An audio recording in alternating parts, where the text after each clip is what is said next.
आज के समय में जो लोग मांस मीट खाते हैं, नॉन वेजिटेरियन है, तो वो भी पाप के भोगी है। श्री कृष्ण गीता में कहते हैं कि भक्ति से समर्पित पत्ता पुष्प फल जल भी मुझे स्वीकार है। गुरुजी ये बताएं कि हमारे समाज में धार्मिक मान्यता है कि बलि देने से देवता प्रसन्न होते हैं, क्या सच है इसका?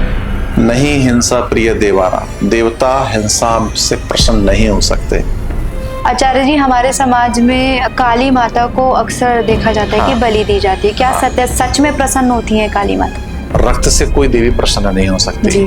तो आचार्य जी ये बताएं कि क्या बलि तांत्रिक ग्रंथों में भी है, तभी भगवान ने भी इसे अपनाया? इसको ना तो धर्म से जोड़ना चाहिए, ना इसको धार्मिक कार्य कहना चाहिए। ये एक रक्त रंजित कार्य जो किसी प्रकार से उचित नहीं है। इसका सिर्फ एक ही विषय है कि आप इस प्रकार के पाप कृत्य से बचिए। पशु बलि का बेहद महत्व है, कई अनुष्ठानों में पशुओं की बलि दी जाती है, तो आपके हिसाब से बताएं कि पशु की जो बलि है वो शुभ है या फिर पशु की हत्या है? और बहुत सारे प्राचीन मंदिर हैं, वहां ये संस्कृति चली आ रही है।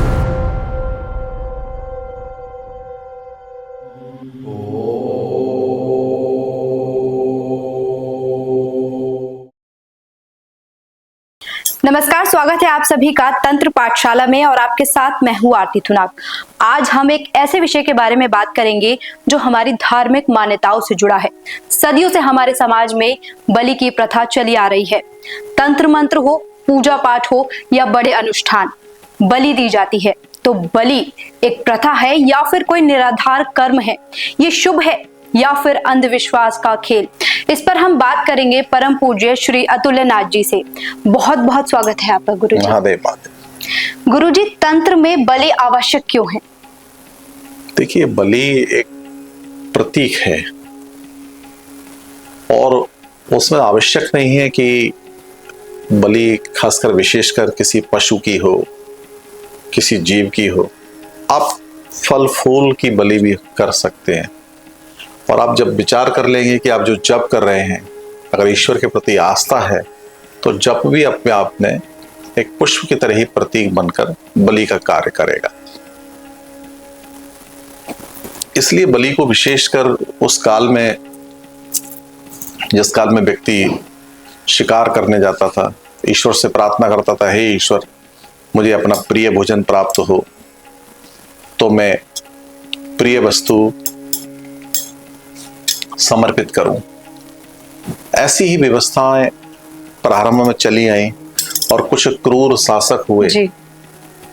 अपनी प्रजा को, अपनी सेना को मैं अपने बल प्रदर्शन के लिए, एक क्रूर स्वभाव को दर्शाने के लिए कि हिंसा में यह आवश्यक है, तो अपने इष्ट को इस प्रकार की क्रियाएं करते थे।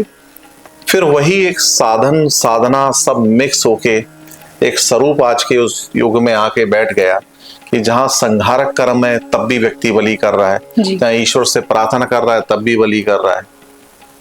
और बहुत सारे प्राचीन मंदिर हैं, वहां ये संस्कृति चली आ रही है। बहुत सारे प्राचीन परंपरावाद जो व्यक्ति हैं वो खासकर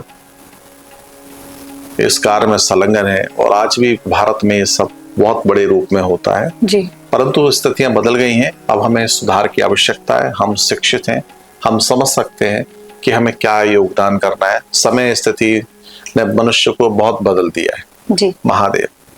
गुरुजी ये बताएं कि हमारे समाज में धार्मिक मान्यता है कि बलि देने से देवता प्रसन्न होते हैं, क्या सच है इसका? अब तंत्र में बलि का मूल उद्देश्य है खासकर मनुष्य के अंदर पाश्विक वृत्तियों, काम, क्रोध, लोभ आदि का आंतरिक आहुति। यह सत्य कि कुछ क्रूर शक्तियां, खासकर जैसे देवी, काली, भैरवी, छिन्नमस्ता, प्रतंगरा, ये सब कर्म कांड के समय में इस तरह का कृत्य होता है। तांत्रिक प्रयोगों के समय इस प्रकार की अवस्थाएं होती हैं कि जहां साधक आवश्यक समझते हैं। जहां तक पीछे वाम मार्ग और कौल्भ मार्ग में रक्त बलि का भी बहुत अत्यधिक प्रयोग होता था, लेकिन उसके पीछे भी कुछ लोग ऐसा मानते थे कि मूलाधार चक्र की ऊर्जा को जागृत करना है। बलि तंत्र की आत्मा नहीं बल्कि उसका प्रतीकात्मक माध्यम मात्र है, ऐसा सोच सकते हैं और तांत्रिकों की यही धारणा है। वहीं क्या देवता बलि से प्रसन्न होते हैं? अब शास्त्रीय दृष्टिकोण में देखा जाए तो मैं स्पष्टता से कहूंगा, नहीं, किसी को भी हिंसा प्रिय नहीं है। नहीं हिंसा प्रिय देवाना, देवता हिंसा से प्रसन्न नहीं हो सकते। पत्र पुष्प फल तो है, श्री कृष्ण गीता में कहते हैं कि भक्ति से समर्पित पत्ता पुष्प फल जल भी मुझे स्वीकार है। वहीं तंत्र कहता है कि देवता सत्य में तब प्रसन्न होता है जब तुम अपनी पाशविक बलि दो, ना कि निर्दोष प्राणियों की हत्या करो। जी। क्या बलि केवल भय दिखाने या विश्वास थोपने का माध्यम है? देखो, खासकर अगर ठीक से समझा जाए तो मैं सबसे पहले तो यही कहूंगा, समर्पण से बड़ा कोई भी विषय नहीं हो सकता जो यथार्थ में, और सत्य तो यही है कि आंशिक रूप से हाँ मैं कुछ चढ़ा रहा हूं, परंतु तांत्रिक अनुष्ठान बलि का दृश्य मात्र प्रभाव ही नहीं होता। स्पष्ट तौर पर देखा जाए तो जजमान के भीतर भय और श्रद्धा दोनों को सत्यता में एक साथ जागृत करना होता है। अधिकतम लोग रक्त मांस कटे हुए नारियल कद्दू का प्रयोग खासकर करते हैं, जिससे साधक या जजमान वह यथार्थ में यही मानने के लिए बाध्य हो जाए कि कोई बहुत गहन शक्ति मांस भक्षण करके संतुष्ट हो रही है और मेरा अब ये कार्य हो जाएगा। अगर मनोवैज्ञानिक विश्लेषण के दृष्टिकोण से देखा है तो बलि दृश्य एक सबकॉन्शियस ट्रिगर की तरह कार्य करता है, जिससे व्यक्ति अपने दोष पाप श्राप कलेशों को एक बाहरी प्रतीक पर प्रक्षिप्त प्रोजेक्ट कर देता है। जैसे कि सत्य में मेरी परेशानी जो मुझे कष्ट दे रही है इस बलि के साथ अब चली जाएगी। और यही कारण है कि तांत्रिक बलि को नर बलि, पशु बलि, फल बलि, अर्थ बलि, धन की आहुति या मानसिक बलि में स्पष्टता से विभाजित करके देखता है। तो आचार्य जी, वास्तव में बलि है क्या? बलि ना तो पूर्णतः शुभ है, ना ही पूर्णतः अंधविश्वास।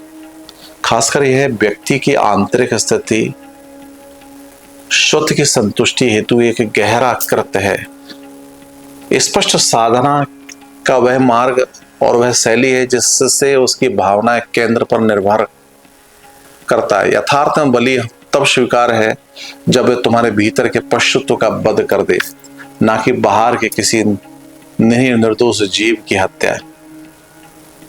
बलि मात्र एक समर्पण का भाव है और कुछ नहीं है। एक वो काल था जब नर बलि का भी विधान था और लोग विभिन्न प्रकार की यथार्थ शक्तियों को पाने के लिए सब करते थे, परंतु मात्र मिथ्य के अलावा कुछ नहीं है। और यथार्थ में देखा जाए तो प्राचीन असुर बलि और राजनीति प्रयोग भय से भक्ति तक का मार्ग है। शासक लोग अपना भय स्थापित करने के लिए, राज्य करने के लिए ये सब कुछ करते थे। हाँ, ये सत्य है कि नरबलि अब नहीं होती और ना ही जिसमें किसी और की गर्दन जाए। अच्छा तो यह है कि जब अपनी अहता मोह और देह अभिमान की गर्दन उतारी जाए, ना कि किसी निर्जीव की हत्या। यही सत्य है महादेव। आचार्य जी, क्या अश्वमेध यज्ञ में बलि दी जाती थी? आप इस विषय को और अलग तरीके से सोच सकते हैं।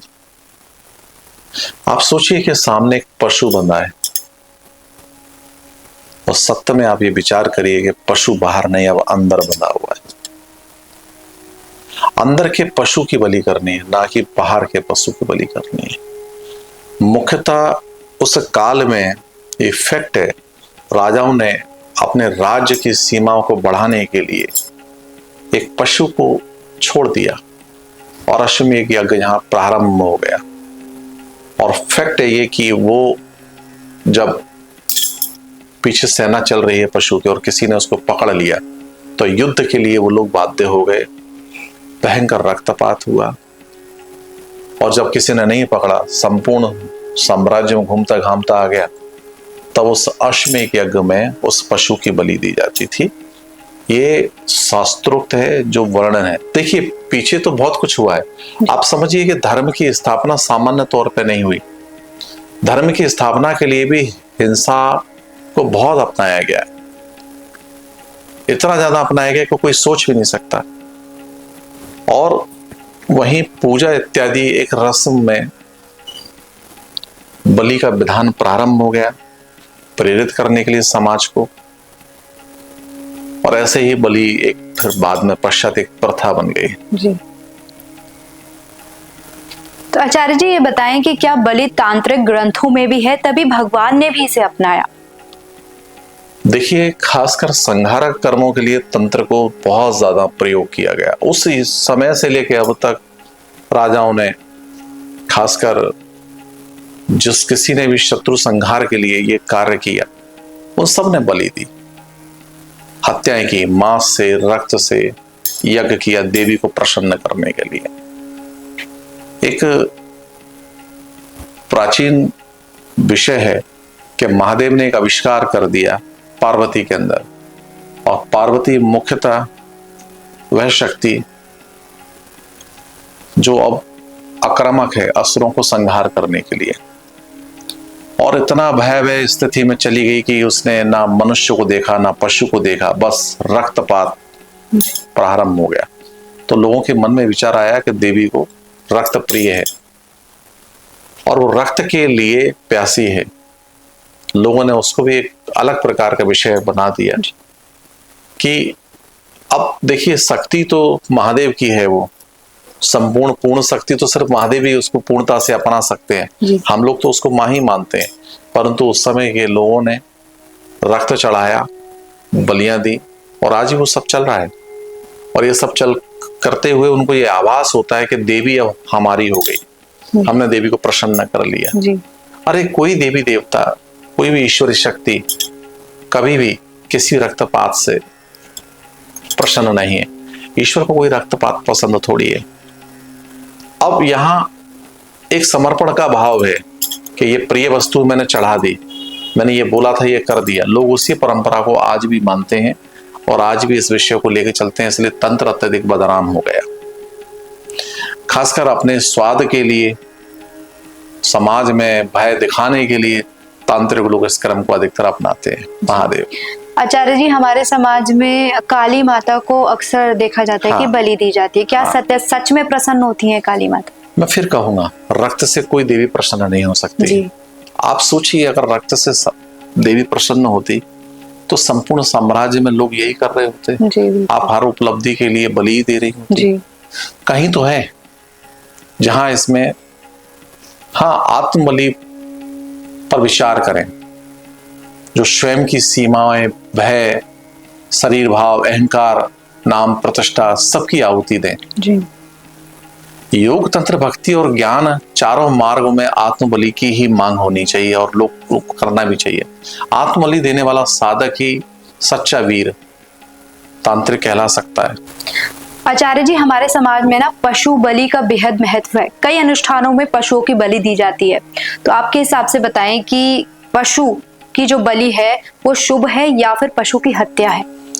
सबसे पहले तो समझिए कि हम भी पशु हैं, हम सभी पशु हैं, और किसी को अगर पशु की बलि करनी है तो अपने अंदर पशुत्व की बलि करें। सबसे पहला विषय तो ये।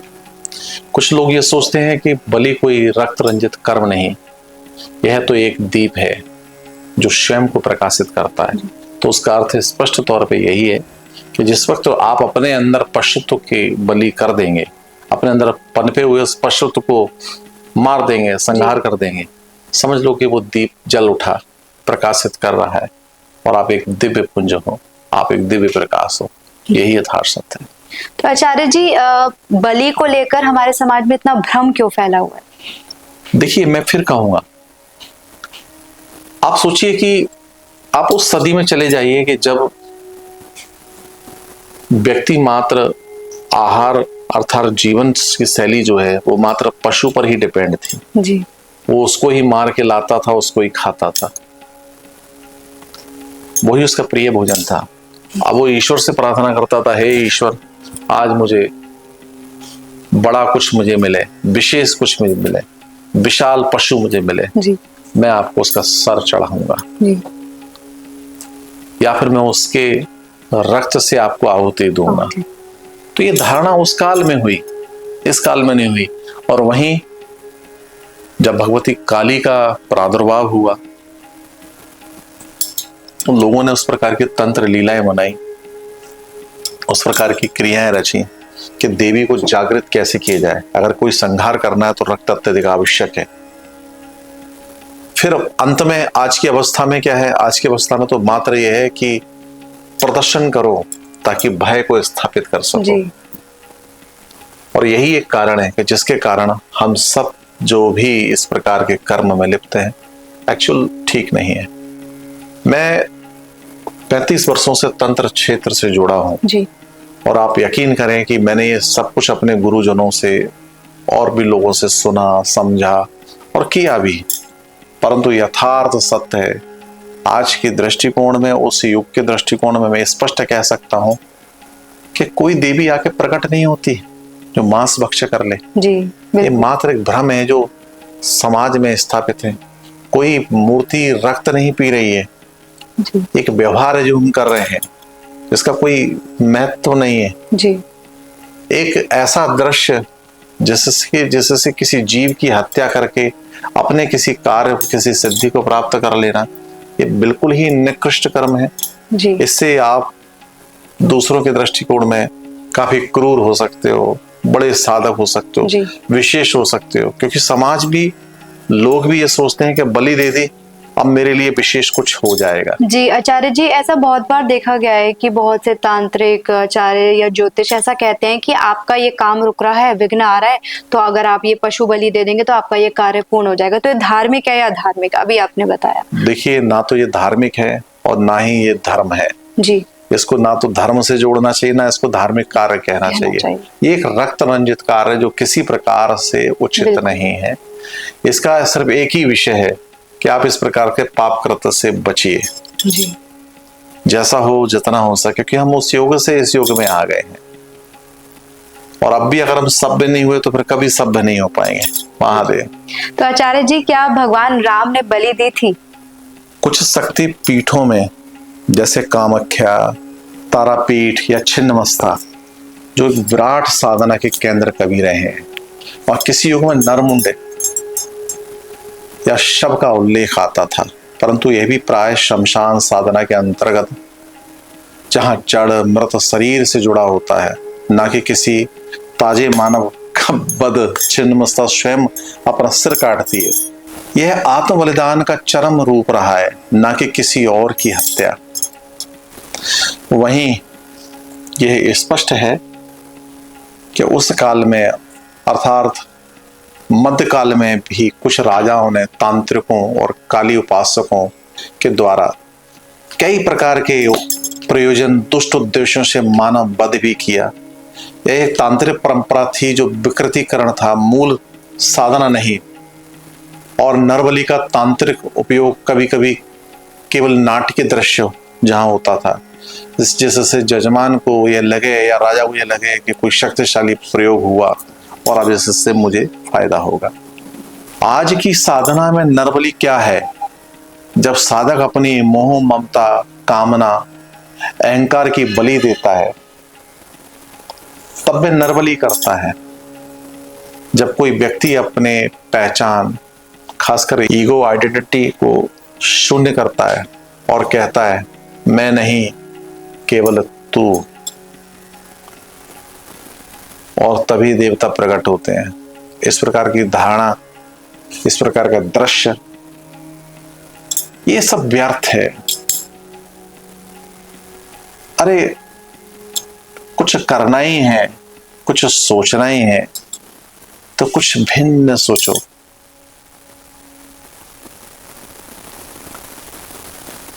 कितने जन्मों के भार है, पाप है, उसके उपरांत भी उस सबसे निवृत्ति की जगह तुम एक चमत्कार की आशा करते हो।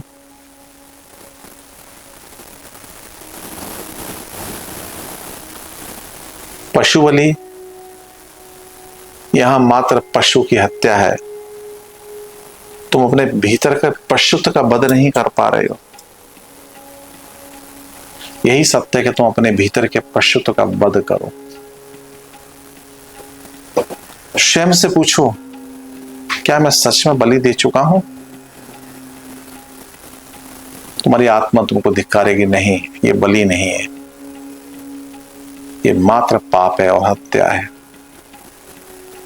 जो किसी युक्ति से होना नहीं चाहिए। भगवान राम, श्री कृष्ण अथवा अन्य अवतारी पुरुषों ने हाँ इस बलि प्रथा को अपनाया था। इसका उत्तर आस्था और शास्त्र तात्विक विवेचन के संतुलन से समझा जा सकता है। क्या भगवान राम ने बलि दी थी? वाल्मीकि रामायण, अध्यात्म रामायण, रामचरित मानस या किसी प्रमुख राम कथा ग्रंथ में कहीं भी नरबलि, पशु बलि का उल्लेख भगवान राम के क्रियाकलापों में नहीं मिलता। राम ने राजस्व यज्ञ, अश्वमेध यज्ञ, वास्तु यज्ञ, जिनमें वैदिक परंपरा के अनुसार यज्ञों में पशु प्रतीक के रूप में उपस्थित रहता था, परंतु आत्महत्या, हिंसा को धर्म सम्मत नहीं माना जाए, यही कहूंगा। राम का धर्म था करुणा, मर्यादा, न्याय और प्रेम। वाल्मीकि रामायण में स्पष्ट है कि जंगलों में प्राणियों के साथ रहकर अर्थात प्राणियों के अंदर भय को मुक्त किया और कराया। यजुर्वेद में अश्व की बलि के मंत्र भी हैं, लेकिन बाद में काल व्याख्याओं में वह अन्य जीव के स्थान पर आत्मगुणों की बलि के रूप में इसे स्वीकार किया गया। वहीं धर्म सूत्र में कहा गया, ना हिंसा धर्मस्य मूल है, धर्म का मूल हिंसा नहीं है। स्पष्ट तौर पर क्या बलि तांत्रिक ग्रंथों में है, इसलिए भगवानों ने उसे ही अपनाया।